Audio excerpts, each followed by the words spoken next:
Jūs varat pastāstīt, kas tad ir zināms par notikušo? Jā, labvakar. Vispirms, protams, paldies par jautājumiem arī šajā brīdī, kas ir aktuāls arī vēlēšana nedēļā. Kas ir jāsaka par konkrēto gadījumu, ir tā, ka tas nav ārējais apdraudējums, viss ir kārtībā. Šeit ir nostrādājusi drošības sistēma, kas tieši aiztur šo lielo pieprasījumu skaitu, lai mazinātu kaut kādu iespējamo apdraudējumu. Un šajā gadījumā tas nav nekādā gadījumā incidents, kas būtu atzīstams par ārēju apdraudējumu. Viss ir kārtībā.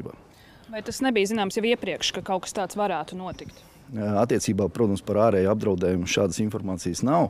Konkrētajā gadījumā par šo lielāku pieprasījumu skaitu tas ir tas, ka tā ir šī vēlēšana nedēļa, kurā mēs ejam uz šo vēlēšanu dienu, kas ir galvenā diena vēlēšanās. Un, attiecīgi, tur mēs arī strukturējam šo gan infrastruktūras apjomu, gan arī visu iesaistīto tehnoloģiju apjomu, lai tas būtu maksimāli veiktspējīgi un tajā skaitā arī ievērot drošības prasības.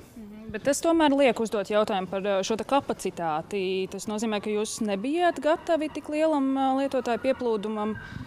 Nē, mēs esam gatavi vēlēšanām. Mums ir liels prieks par vēlēšanu aktivitāti vēlēšanu nedēļā. Un noteikti, ka arī vēlēšana sistēma, attiecīguma platforma, kas sastāv no šīm vairākām sistēmām, arī strādās. Un šis tikai pierāda arī, protams, to, ka atbildīgajām iestādēm, ar kurām mēs kopā arī strādājam, ir, protams, šie drošības risinājumi, kas palīdz novērst šādus ārējus apdraudējumus.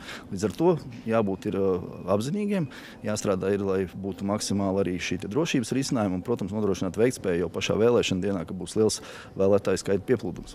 Varbūt arī turpinot ar to, tomēr ir mums priekšā un ir arī tieši šī sestdiena, kur būs vislielākais vēlētāju pieplūdums. Kā jūs varat tiešām zināt, ka viss būs kārtībā un nekāda aizķeršanās nebūs? Jā, šeit mēs tieši skatāmies, kāda arī progresija attiecībā uz vēlētāju aktivitāti šajās dienās, sākot jau no pirmdienas un turpinoties gan nākamajai, gan aiznākamajai dienai.